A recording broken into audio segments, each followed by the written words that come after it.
రంగారెడ్డి జిల్లా శంషాబాద్ మండల పరిధిలోని బహదూర్గూడ భూముల వ్యవహారం రాష్ట్ర వ్యాప్తంగా చర్చనీయాంశంగా మారింది. రైతుల ఆందోళనపై రాజేంద్రనగర్ ఎమ్మెల్యే ప్రకాష్ గౌడ్ కీలక వ్యాఖ్యలు చేశారు. రైతులకు ఎలాంటి అన్యాయం జరగనివ్వబోమని తెలిపారు. ప్రభుత్వం రైతుల ప్రయోజనాలను కాపాడేందుకు కట్టుబడి ఉందని, భూములు కోల్పోతున్న రైతులకు ఫ్లాట్లు కేటాయిస్తామని వెల్లడించారు. గతంలోనే రైతులతో సమావేశమయ్యానన్న ఆయన దీని గురించి వారితో చర్చించినట్లు గుర్తు చేశారు. ఎమ్మెల్యే వ్యాఖ్యల రాజకీయంగా ప్రాధాన్యత సంతరించుకున్నాయి.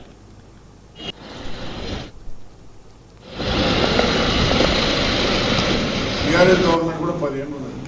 కేటీఆర్ గారు పదే అడిగినాను. బాధ కూడా ల్యాండ్లో పట్టాలు ఇవ్వాలని చెప్తే అప్పుడు మనం ఇవ్వలేము, ఎంత గవర్నమెంట్ ల్యాండ్ అని కేటీఆర్ కూడా అనడం జరిగింది.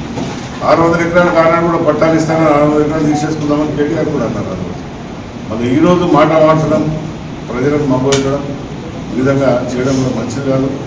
ఇక చూస్తున్నాం, సబిత గారు కూడా, ఆమె కూడా 15 ఏళ్ళు 20 ఏళ్ళు మంత్రిలో, మళ్ళీ ఆమెకి ఎందుకు ఇవ్వాలని రాలేదు, ఆమె కూడా ఒక ఆలోచించాలి. ఇలా రాజకీయం చేయడం మంచిది.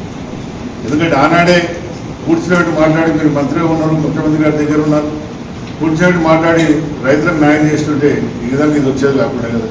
ఇప్పుడు ఎన్నోసార్లు మీరు మంత్రిగా ఉన్నారు, ఎమ్మెల్యే కూడా ఉన్నారు, ఎంతో చేయాలి కాల్సిన రాజధాని కాల్సిన ప్రజలను కూడా మీకు ఎంతో సేవ చేసినారు. కానీ ఈనాడు వచ్చి నేను ప్రజలకు న్యాయం చేస్తానంటే మళ్ళీ ఏదో 10 ఏళ్ళు మీరు మంత్రి 13 న్యాయం చేస్తానంటే ఏ విధంగా చేస్తాను. ఇప్పుడు నేను ఏమంటే రైతులను కూడా కోరేది ఒకటే, రైతులు మోసపోవద్దు, వీళ్ళందరూ కూడా వాళ్ళ మాటిని కావద్దు. గవర్నమెంట్ ఏదైతే అనుకున్నదో ముఖ్యమంత్రి గారు అంతా కూడా దీన్ని ఒక నిర్ణయం తీసుకొని ఒక మంచి అవకాశం మీకు ఉన్నది, అవకాశాన్ని ఓడగొట్టుకోతారని గ్రామ ప్రజలకు అందరూ కూడా చెప్తున్నాం. TRS government